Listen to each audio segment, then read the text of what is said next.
আকৌ কোনোবা আহিছে নেকি? ভালখনে পালে। গাইজ, মই চুকটোতে বহি আছোঁ আৰু 4 তাৰিখৰ পৰা ঘৰৰ পৰা মুৰ্গী এটা, তাৰ ঘৰৰ পৰা হাঁহ এটা, তাৰ ঘৰৰ পৰা পাৰ এটা আনি খালোহি 10,000 টকা চেক পাম বুলি। আগতে আকৌ মোক কোনেও বাকীকৈ বস্তু এটা নিদিয়ে, এতিয়া দিবলৈ ল'লে নহয়। এতিয়া মৰিনী সমষ্টিটোত 4 তাৰিখে বোলে চেক বিতৰণ নহ'ল।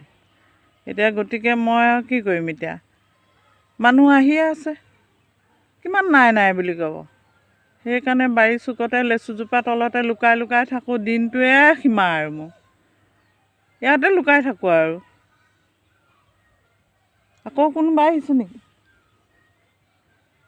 এনেকৈ কিমান লুকাই থাকিম আৰু? চেকো নিদিলে, পইচাও নাই। এতিয়া ধৰুৱা টেটু বুলিকৈ ধাৰ এসোপামান লগাই ল'লোঁ। উপায় নাই, কি কৰিম এতিয়া? কিমান দিন এনেকৈ লুকাই থাকিম?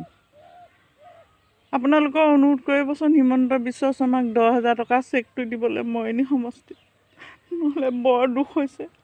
এনেকৈ লুকাই লুকাই থাকিব নোৱাৰোঁ আৰু।